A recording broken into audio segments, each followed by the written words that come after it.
Hello, everybody. Welcome back. Almost summertime, Memorial Day now, and the bugs are out. They've been out for a little while. It's time for some dry fly action, and this may be arguably my most successful dry fly pattern.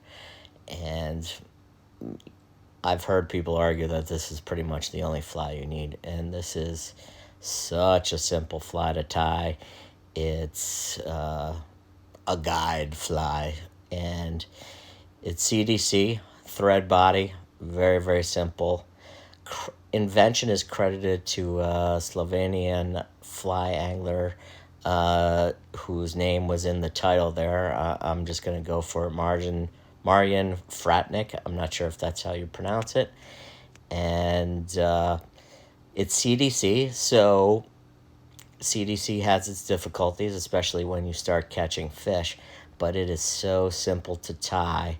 You just literally tie a handful of them, catch a fish, switch out the fly, wash that fly off, clip it on to dry, catch another fish on the next one. That fly might be, the fly you used before might be ready to go, and there you are. So really, literally two ingredients here. I'm using a Rusty Dun Uni thread here. I made a little taper in the body. Do you have to? Probably not.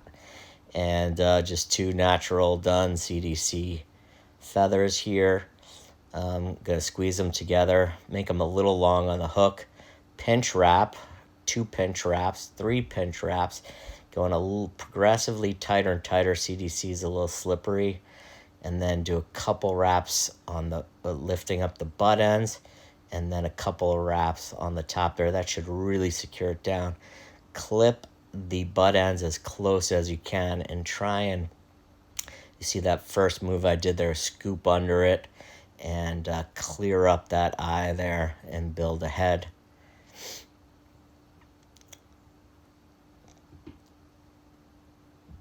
You're going to see just a little bit of a head form there, whip finish, and cut that tying thread free. You're not done yet. There's one last little trick to the fly, and that's to cut the tips off. What that does is the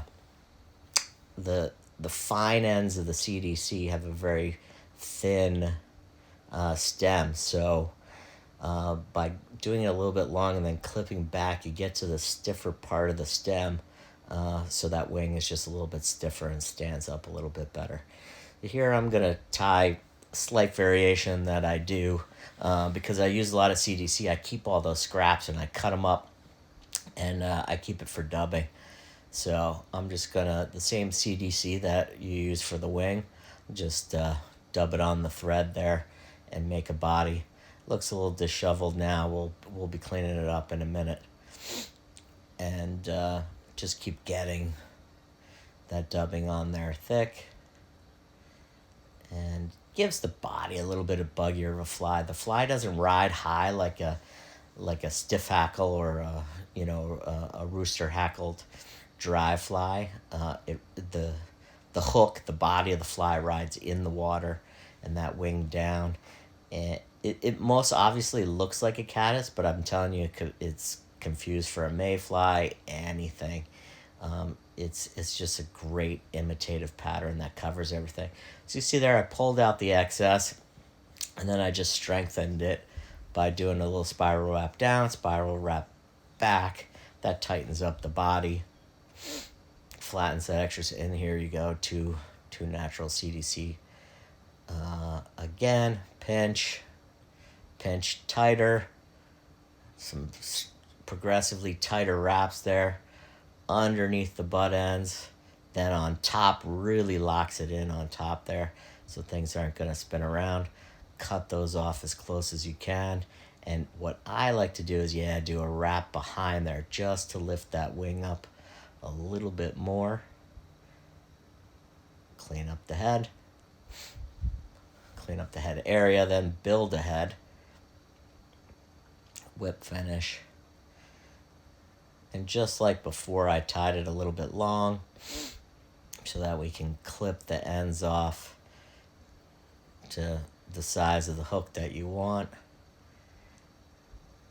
Makes it a little stiffer. A stiffer wing there. Now this is also, because of that clipping, it's a super flexible fly. So if you find that the profile's too big, clip a little bit more. Thanks, and we'll see you soon. Bye-bye.